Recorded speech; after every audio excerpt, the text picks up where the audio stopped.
দ্রুত বিয়ের ফজিলত যদি একটু বলতেন। একজন বিবাহিত ব্যক্তি প্রবাসে এসে শয়তানের ধোঁকায় পড়ে জেনায় লিপ্ত হয়েছে। এখন সে নিজেকে কিভাবে পরিশুদ্ধ করবে? ফরজ গোসল করার পর কাপড় ধোয়ার সময় কাপড়ের পানি গায়ে লাগলে কি নাপাক হয়ে যাবে? ডিভোর্সের পরিমাণ অনেক বেড়ে গেছে, ইসলাম কিভাবে দাম্পত্য কলহ নিরসনের নির্দেশ দেয়? দ্রুত বিয়ের ফজিলত যদি একটু বলতেন। নবী করিম সাল্লাল্লাহু আলাইহি সাল্লাম বলেছেন, অভিভাবকদেরকে লক্ষ্য করে তোমাদের সন্তান সন্ততি বিয়ের উপযুক্ত হওয়ার পর তোমরা বিলম্ব করবে না। কারণ বিলম্ব করার ফলে তারা যদি গুনাহে লিপ্ত হয়, সমাজে যদি ফাসাদ এবং ব্যত্যয় সৃষ্টি হয়, তাহলে সেটা বিলম্ব গুনাহের কারণেই হবে এবং এর দায় সংশ্লিষ্টদেরকে বহন করতে হবে। সেজন্য দেরি করা উচিত নয়। আল্লাহ রাব্বুল আলামিন কাউকে যখন মহরের টাকা জোগাড় করা এবং স্ত্রীর ভরণ পোষণের মিনিমাম আয়োজন করবার শক্তি সামর্থ্য দিবেন, তখনই তার বিয়ে করার চেষ্টা করা কর্তব্য।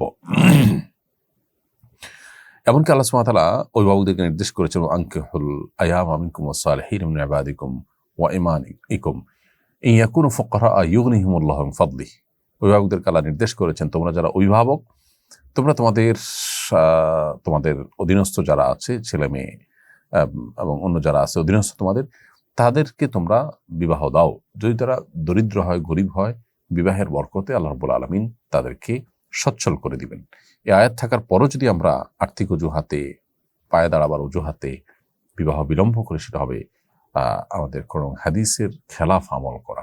ফরজ গোসল করার পর কাপড় ধোয়ার সময় কাপড়ের পানি গায়ে লাগলে কি নাপাক হয়ে যাবে? ফরজ গোসল করার পর কাপড় ধোয়ার সময় যদি কাপড়ের পানি গায়ে লেগে যায়, তাহলে ছিটা এসে যদি কাপড় গায়ে লাগে, এর কারণে নাপাক হবে না ইনশাআল্লাহ তাআলা। এটা মানুষের ইচ্ছার বাইরে হয়ে থাকে এবং এটা পরিপূর্ণভাবে কন্ট্রোল করা সম্ভব হয় না। একজন বিবাহিত ব্যক্তি প্রবাসে এসে শয়তানের ধোঁকায় পড়ে জেনায় লিপ্ত হয়েছে। এখন সে নিজেকে কিভাবে পরিশুদ্ধ করবে? দেশে গিয়ে স্ত্রীর সঙ্গে স্বাভাবিক জীবনযাপন করতে পারবে কিনা, নাকি কোনো বিধিনিষেধ আছে? কেউ যদি প্রবাসে গিয়ে শয়তানের ধোঁকায় পড়ে কোনো প্রকার জেনায় লিপ্ত হয়ে যান, তিনি তওবায়ে নাসুহা করবেন, তার কৃতকর্মের জন্য নিজেকে ভৎসনা করবেন, আত্মশাসন করবেন, তওবায়ে নাসুহা করবেন এবং আল্লাহর কাছে মাপ চেয়ে নিজের পাপ মোচন করার চেষ্টা করবেন।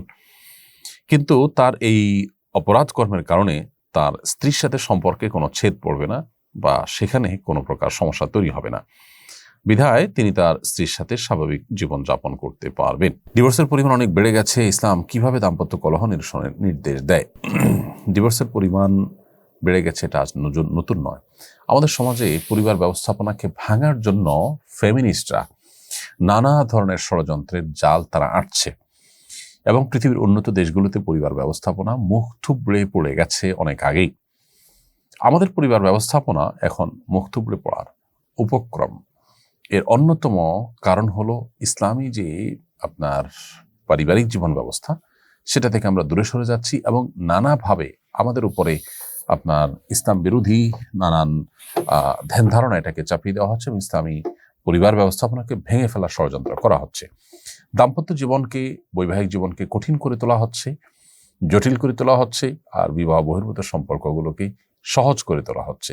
এর জন্য আমরা সাফার করছি এই ডিভোর্সের পরিমাণ এবং আপনার পরিবারগুলো ভেঙে যাওয়ার প্রবণতা বেড়ে যাওয়ার মাধ্যমে। অতএব এইটার জন্য আমাদেরকে সতর্ক হতে হবে, দায়িত্বশীল হতে হবে। দাম্পত্য কলহ নিরসনের জন্য ইসলাম আমাদেরকে অনেক নির্দেশনা দিয়েছে। এর মধ্যে প্রথম হলো যে মনোমালিন্য যদি হয়, স্বামী স্ত্রীর মধ্যে বনিবনা হয়, পরস্পরকে নসিহা করবেন, কখনো অভিমান করবেন, কখনো তৃতীয় পক্ষের হস্তক্ষেপে, উভয় পক্ষের দায়িত্বশীল ব্যক্তিদের হস্তক্ষেপে তারা একসাথে থাকার চেষ্টা করবেন। কোনোভাবে যদি না হয়, একসাথে থাকতে গেলে বরং যদি গুনাহে লিপ্ত হওয়ার আশঙ্কা থাকে, তাহলে তারা একটা তালাক দিয়ে বিচ্ছিন্ন হবেন, যাতে করে আবারও একসাথে হওয়ার সুযোগ থাকে। এটাই হলো শরিয়ার নির্দেশনা। এবং আল্লাহ সুবহানাহু ওয়া তাআলা নির্দেশ করেছেন, ওয়ালাহুন্না মিসলুল্লাযী আলাইহিন্না, নারীদের যেমন অধিকার রয়েছে, তাদের কর্তব্য রয়েছে। অতএব প্রত্যেককে যার যার কর্তব্য সম্পর্কে আল্লাহ তাআলা সচেতন করেছেন, সেটা নারী হোক পুরুষ হোক, সবার ক্ষেত্রেই প্রযোজ্য।